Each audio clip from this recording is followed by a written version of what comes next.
Hello everyone, this is Faith at Faith and Books. How are you doing? I'm propping my phone up on a stack of books leaning against the wall, so there's a little bit more distance between me and the phone than I'm used to. But this thing is just broken. It can't hold the phone anymore. These things keep falling off or they slide all of a sudden. Yeah, I need to get a new one. Anyway, I really want to talk about this little novella I read by Anthony Trollope, Nina Balatka. I finished it a week ago, and I've been thinking about it ever since. I'm going to try and get my thoughts together. I even took notes somewhere. Will I refer to my notes? Yeah, here they are. Okay, so this is for Victober. I wanted to read, I was hoping to read both Nina and the second novella that's included in this, Linda Tressel, but that's not going to happen. I've had a slow Victober. So anyway, this book, Nina Balatka, provoked a lot of thought. And I went into it with a little bit of trepidation because it's the story, it's set in Prague, so which is unusual for Anthony Trollope. And it's about the interfaith relationship or marriage of a Christian woman and a Jewish man. So now I really like Anthony Trollope a lot. He is probably right up there in the top 2 or 3 favorite Victorian authors. I mean, he might be my favorite. It depends, I guess, on what I'm reading. But I want to read through all his works. This novella is work number 17, which you would think would be a lot to read, right? But he wrote like 47 published works that I know of, not including short stories. So he wrote a lot. So I have like 30 more to go. But I really like him because I think he creates great characters. He especially creates great women characters who are complex and nuanced, and they often have very strong wills. And he always has some sort of conflict, like there might be an ethical conflict, there might be a sort of a love interest conflict, or often it's about being in debt and what you have to do to get out of debt and how much stress that is on you. And he's, a lot of times there'll be something political going on. And he's very good at getting inside the characters' heads. He just creates really good characters. He gets in their heads and you really come to know them in a very psychological way. And they're always mixed, you know, there's nobody, even the best, you know, is not an angel, and even the worst, there's something humane about the way he presents them. So I really, really like him for that. I've read this book for the religion prompt, for the Victober challenge, read something with religion in it, and it does have religion in it. Now, I went into it with trepidation because I thought that he was going to be anti-Semitic, because unfortunately, a lot of Victorian authors were anti-Semitic. It was just a thing back then. And even later, if you read like Evelyn Waugh and stuff, that just, I don't know, the British society was very anti-Semitic. And I think, though, he's trying to get over it in this. And something interesting about this particular novella is he wrote it anonymously. He wanted to see if people could tell if he had written it. I think it's quintessentially Anthony Trollope. I bet they could tell. But I thought that was interesting that he wrote it that way. It does not have his characteristic humor.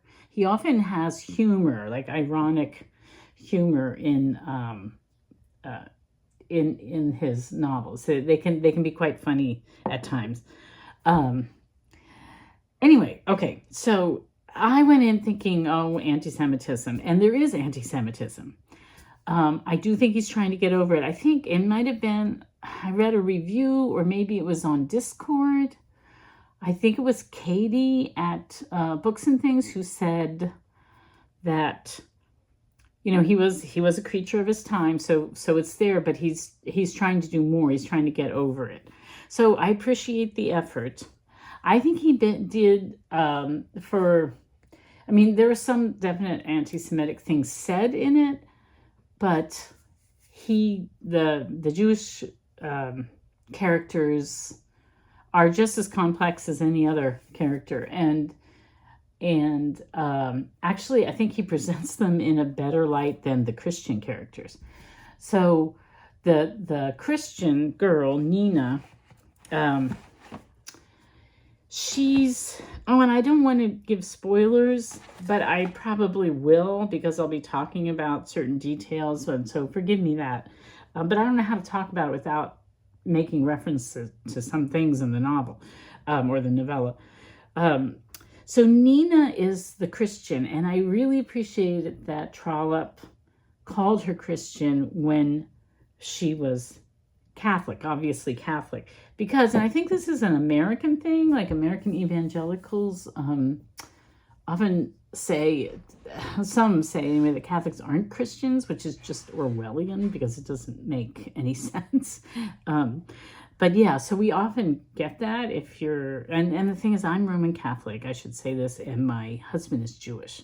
So this is the story of a relationship between a Roman Catholic woman and a Jewish man. So, so I heard somebody come in. Anyway, now I'm losing my thought. What was I going to say? Hold on a second. Anyway, so Nina is obviously Roman Catholic. However, the way Trollope presents Catholics is so stereotypical, right? So Christ is never mentioned, I don't think ever, but there's references to two saints and the Blessed Virgin. And I really think that he portrays her faith life, very superficially and stereotypically, and it's not deep. It's not deep. Whereas I think the Jewish side, the Jewish characters are portrayed a little bit better. Like they have a little bit more mature faith. And the thing is, the Christian characters are all terrible people, and the Jewish characters are not. So it's just, I don't know. I didn't like the way he depicted Catholicism. And then there were certain things that he just got wrong. So, and there was one thing in this novella that totally threw me for a loop. And once I realized it, it took me out of the story, and I couldn't get back in to like really get into what was happening with the characters and what they were thinking. It just really took me out of the book, and I haven't seen anyone mention it. So I'll save that for last. Okay, so I think the Jews were presented better, and their faith was presented in a better light than the Christians. The Christians were all terrible, and but the conflict between the two lovers. So first of all, there's the conflict that one's Christian and one's Jewish, and Anthony Trollope makes a big deal out of that. But the other conflict that happens is that Nina's father was business partner to his brother-in-law, his sister's husband. No, his wife's sister's husband. Okay, but he gradually withdrew from that partnership and had a partnership with this Jewish businessman. Trendleson was the last name, and his son Anton is this guy's daughter's love interest. So it's Nina and Anton. Anton's the Jewish guy, and what's happened is the father is completely impoverished, and he doesn't own his own home. Somehow it's the Jewish partner owns the home, but he doesn't have the deed. For some reason, he was never given the deed by the other partner, who is related by marriage to Nina's father. So Nina's aunt and uncle, basically.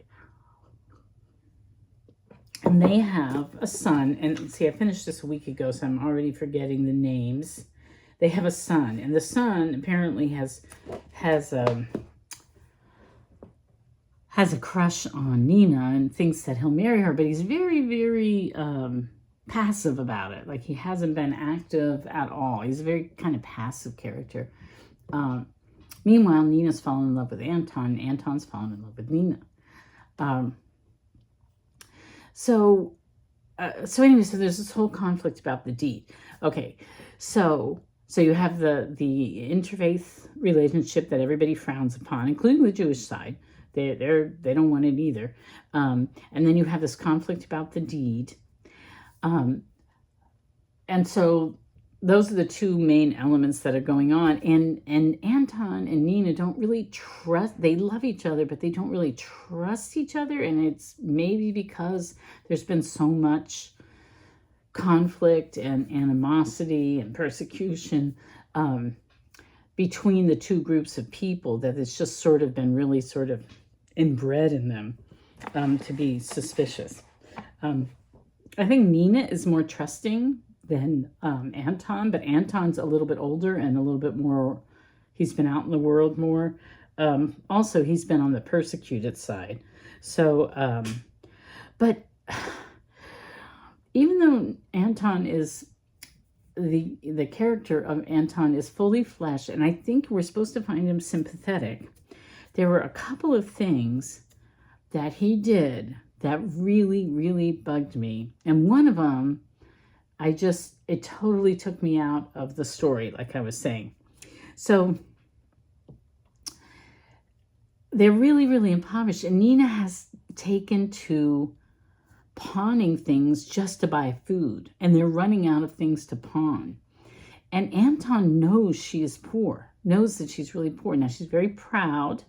So she doesn't want to go to him until they are married. And I think he knows this. He knows that she doesn't want to take help from him until she's his wife. But he just delays. Like he'll go 10, 12 days without seeing her.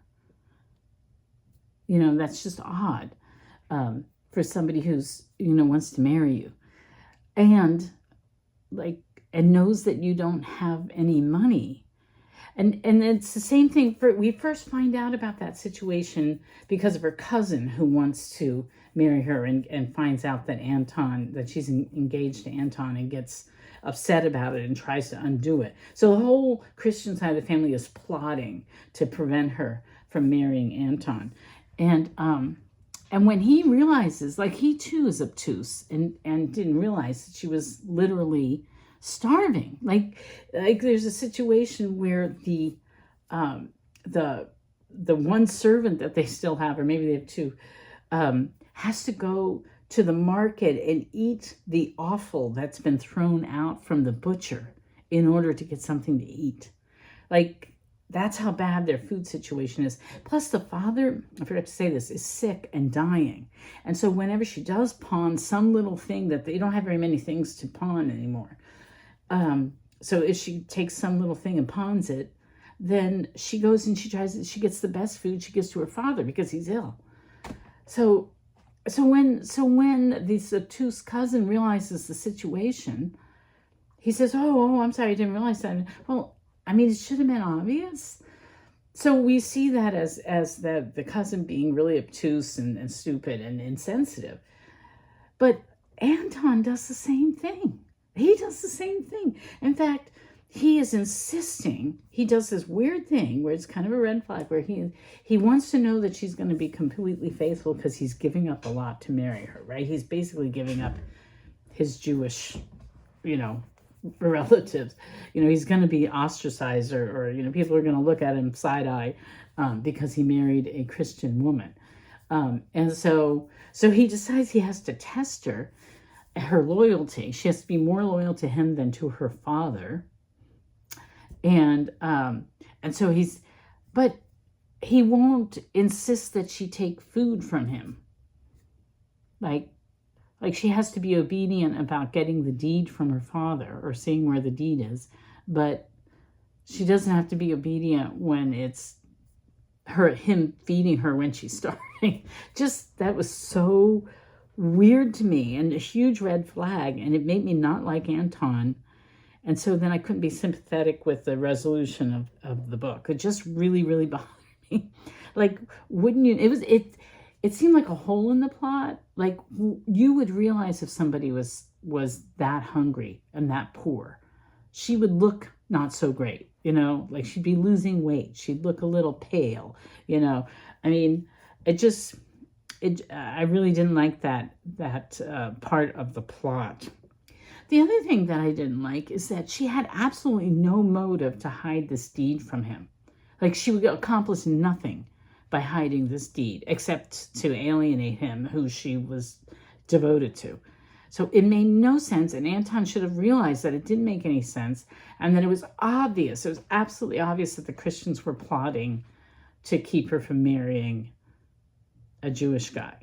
And they had no scruples. They had no ethical issues with this at all. They were terrible Christians. They were the most unchristian Christians you could run across. That was another thing where I didn't think Anton had good judgment. I just think he was a little obtuse, and so I wasn't sympathetic. So even though he's creating, Anton loves her, and you're getting into Anton's head, and all the struggles he's going through, all the thought processes, and he has a personality. He's a little bit on the stern side, and I don't know. He's got a definite personality, and maybe it's a little bit harder to understand than maybe somebody who's more open. But that didn't make him that part of his personality didn't make him a bad person or anything. But I don't know. It just those two things really, really bothered me. Then let's see. What was my other point that I was going to make? Oh, okay. The whole emphasis on obedience. So that is a Victorian thing, and it's a Trollope thing, because he creates these great women characters. And part of the conflict is always that they have to be obedient, either to their father or to their fiance or their husband. And how do you balance that against the strong personality? How do they deal with that conflict? But that is a really Victorian thing. And it's also not a Catholic or a Jewish thing. So it was sort of like superimposed on this relationship. Now, I'm not saying that in Catholicism and Judaism, there hasn't been oppression of women and all that sort of thing. There has. But it's of a different character. It is not in the Catholic faith. When you get married, there's no vow of obedience. You don't have to promise to obey your spouse. So if you go and look at the old Latin rite that's been in since 1570, I think is when it was first established. And if you read that, if you go read the Latin or translation, that the vows are exactly the same. Now, I did read, because I did a little research on this, that in some places, during some periods of time, you could have the option to put obey in if that was the custom in that particular area. You had the option to do it, but it is not the default thing. And that was only for periods of time in certain places that was allowed, but it was not the preferred way of doing things. In the Jewish ceremony, there's no vow of obedience. So it's characterized differently. And I think that it's much more about mutual respect and support of each other and commitment to each other, rather than having to say that one will obey the other. So, and the fact that Anthony Trollope got kind of heavy-handed about this whole thing about obedience, it just seemed off. Like he didn't quite understand the cultures of the two religions he was talking about. And so that bothered me. But the final thing I'll say is that, as I'm reading my notes here, the final thing is that, okay, so Anthony Trollope made it so that the huge conflict was between Jews and Christians, that a Christian marrying a Jew, this would be this terrible thing. And I'm sure it was really taboo. I'm sure it was. However, The other theme that's going on in the book is suicide, this idea of suicide.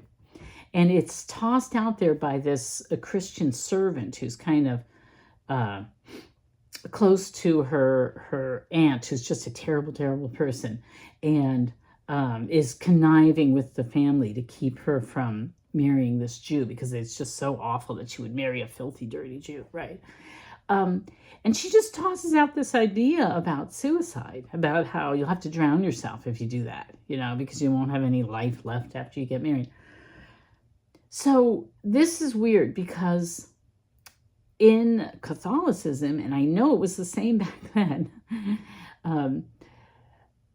suicide is the ultimate rejection of God. It's the ultimate capitulation to despair. And despair is actually a sin, because it means that you have no hope in God.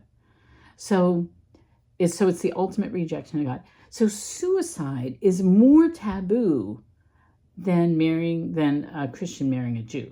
Christians marrying Jews, there are things that can happen. The Jew might convert, right? That could happen. Maybe the children will still be raised Catholic. Maybe the Jew will die and the Christian will return to Catholicism. And we see in the story at the end, she's still going to Mass. She's still... So the fact that he made this big thing about this interfaith, but this casual mention of suicide, which is worse, is seen as worse. And back in the day, if you committed suicide, you could not get buried in a consecrated ground. You could not have a Christian funeral.